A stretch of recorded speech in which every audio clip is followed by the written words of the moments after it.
depressão e o transtorno bipolar são problemas conhecidos desde do início do pensamento humano. Então, você tem descrição de casos de depressão e de transtorno bipolar por Hipócrates e por médicos anteriores a ele. Não existe uma novidade no surgimento de diagnósticos atual sobre transtorno bipolar. O que existe é que nos últimos 50 anos houve muitos estudos sobre todas as doenças mentais.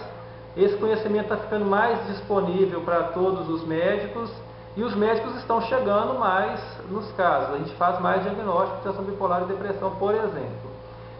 A diferença entre o transtorno bipolar e a depressão a pessoa tem sentimentos negativos todo o tempo. A pessoa fica triste, ela chora mais do que o normal, ela fica desanimada, tem alterações no sono, no apetite, no desejo sexual. Como um todo, a depressão afeta a vontade. A pessoa tem menos vontade para fazer tudo o que seja possível de imaginar. Isso, resumidamente, é o que acontece na depressão. São sempre sentimentos negativos, os pensamentos são negativos, tudo negativo. O transtorno bipolar, a pessoa tem essas fases depressivas que fazem parte do transtorno bipolar. Essa depressão, no caso, seria uma depressão bipolar, mas ela também tem fases em que ela fica alegre demais, sem motivo, animada demais.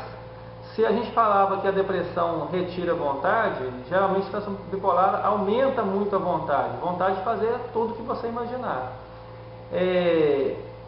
Essa diferença é muito importante, porque o tratamento que serve para uma doença não serve para outra doença, grosso modo falando. E é interessante que muitas vezes a pessoa passa 10 anos com o transtorno bipolar antes de receber o diagnóstico adequado. Anteriormente, o diagnóstico mais frequente da pessoa que não foi diagnosticada na época correta era de depressão ou de outros problemas, de ansiedade, de uso de drogas e álcool, daí por diante. Mas é importante, aí é que entra o papel do especialista. É uma doença difícil de ser diagnosticada, não é simples como poderia se imaginar, e essa detecção das fases de euforia é uma detecção difícil. Ninguém vai ao médico reclamando que tem uma fase da vida que está alegre, conversando muito, sociável e conseguindo fazer 1000 coisas ao mesmo tempo.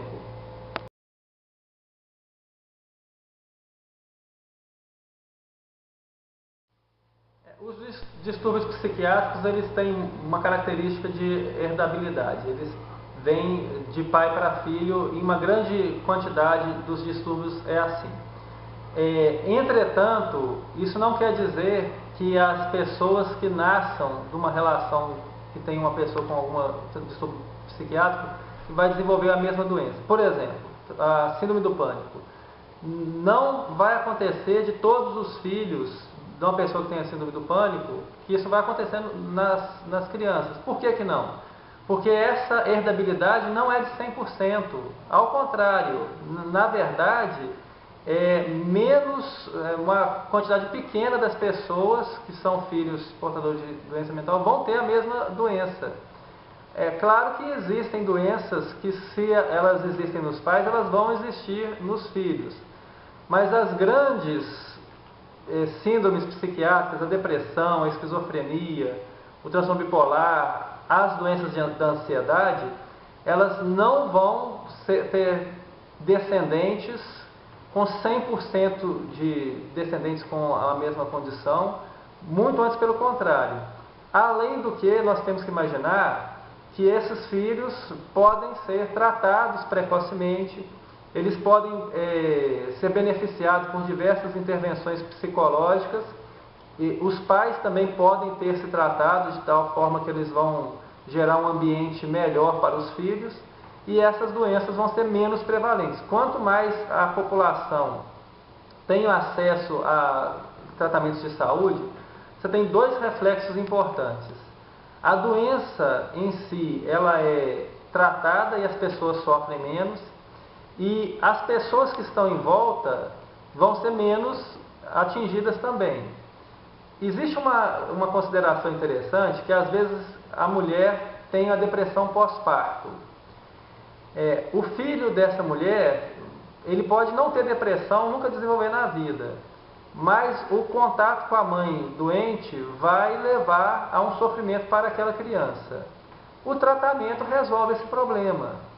Quando uma mãe está deprimida e você tem um filho dessa mãe com algum problema de comportamento na infância, o tratamento da mãe, a melhora da mãe, reflete numa melhora comportamental da criança na grande maioria das vezes.